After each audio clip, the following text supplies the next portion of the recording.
ओम नमः शिवाय, हर हर महादेव, जय महाकाल। देखिए 8 मार्च शुक्रवार साल की महाशिवरात्रि है। इस दिन की जो तिथि पड़ रही है फाल्गुन कृष्ण की त्रयोदशी है। अगर इस दिन का नक्षत्र देखा जाए तो श्रवण है। इस शिवरात्रि को एक महा उपाय करने मात्र से आपके घर की कोई भी दिक्कत होगी, कोई भी परेशानी होगी, आसानी से समाप्त हो जाएगी और शीघ्र ही समाप्त हो जाएगी। यह एकमात्र ऐसा उपाय है जिसके करने मात्र से आपके घर में अगर धन से जुड़ी कोई समस्या है या व्यापार से जुड़ी कोई समस्या है या आपके घर में किसी का तबीयत खराब हो गया हो, वह ठीक ही ना हो रहा हो, या अगर आपके घर में कोई जादू टोना कर दिया हो, तो भी इन सारी समस्याओं से आप छुटकारा पा सकते सिर्फ इस एकमात्र। तो देखिए गुरुजी ने महाशिवरात्रि के लिए कौन सा उपाय बताए हैं और किन किन बातों का ध्यान रखना चाहिए, सब इस वीडियो में गुरुजी ने बताए हैं। तो चलिए सुनते हैं गुरुजी के इस वाक्यांश को और अच्छे से समझते हैं। वो केवल शिवरात्रि के दिन करने का होता है। कहते हैं जिसका व्यापार ना चले, व्यवसाय ना चल रहा हो, बहुत ज्यादा कष्ट में जीवन निकल रहा हो और बहुत ही ज्यादा तकलीफ हो रही हो, तो धतूरे को हल्दी में डुबोकर शंकर भगवान को शिवरात्रि के दिन रात को 12 बजे समर्पित करें। उस धतूरे को वापस उठा लाएं 5-10 मिनट के बाद, श्री शिवाय नमस्तुभ्यम बोलकर लाल कपड़े में उसको बांधकर व्यापार वाली जगह में कहीं पर भी उसको बांध दिया जाए। व्यापार पीछे नहीं हटता, व्यापार अग्रण्य भाव में बढ़ता चले जाता है। महाराज उस धतूरे को केवल परंतु शिवरात्रि के दिन रात को 12 बजे ही किया जाए। हल्दी में डुबोना पड़ता है।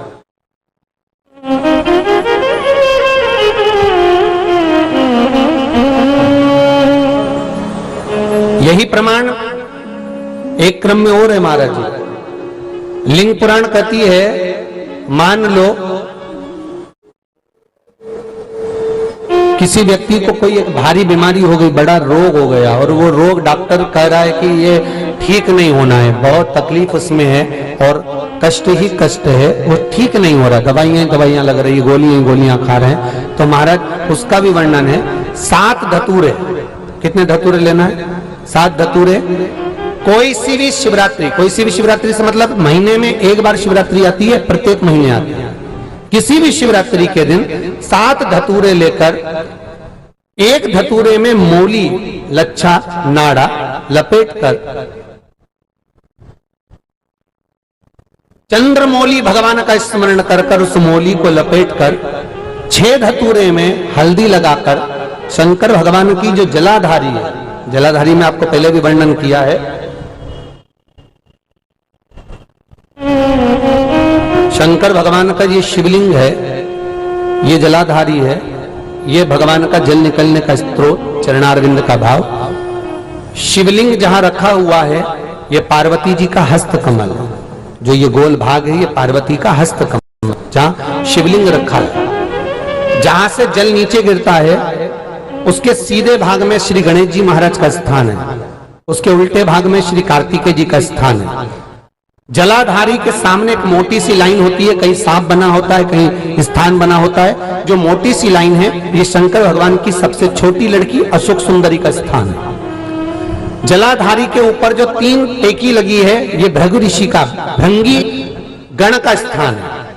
इसके ऊपर जो कलश है, कलश में जो पानी भरा जाता है वो पानी जो बूंद बूंद नीचे गिरता है ये शंकर भगवान की 5 लड़कियों का स्थान है। जया, विषहरा, सामरीबारी, धोतली और देव, ये 5 लड़कियों का स्थान है। शंकर भगवान का संपूर्ण परिवार शिवलिंग के सामने से जहां से जल चालू होता है गिरने के लिए नीचे की ओर जब जल जाता है उस स्थान पर भगवान शंकर के सारे गणों का स्थान है।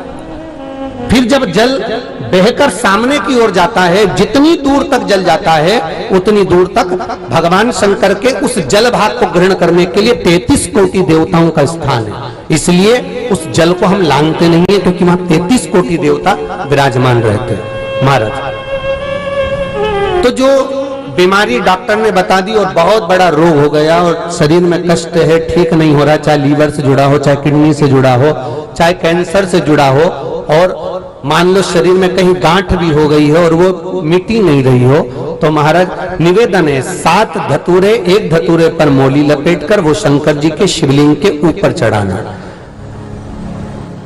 6 धतूरे, उसमें से एक धतूरा भगवान श्री गणेश जी का स्थान, दूसरा धतूरा श्री कार्तिकेय जी का स्थान, तीसरा धतूरा अशोक सुंदरी का स्थान। महाराज शंकर भगवान की जगदम्बा जी के हस्त कमल के ऊपर एक धतूरा। अच्छा, एक धतूरा जहां से जल नीचे की ओर बहकर जा रहा हो, पानी जिस जगह से नीचे गिर रहा हो बिल्कुल वहीं पर एक धतूरा चढ़ा देना है। उस धतूरे को चढ़ाने के बाद वो धतूरा वापस लेकर आना है। अवधूतेश्वर महादेव का नाम लेकर या चंपेश्वर महादेव का नाम लेकर उस धतूरे को, जो बीमार व्यक्ति है उसका स्पर्श कराकर बेलपत्री के पेड़ के नीचे पटकवा देना है। महाराज धीरे धीरे रोग में आराम मिलना प्रारंभ हो जाता है, औषधियां धीरे धीरे समाप्त हो जाती हैं और व्यक्ति स्वस्थ हो जाता है। ये केवल शिवरात्रि के दिन ही होता। 12 महीने शिवरात्रि आती है, आप किसी भी शिवरात्रि को कर सकते हो, किसी भी शिवरात्रि।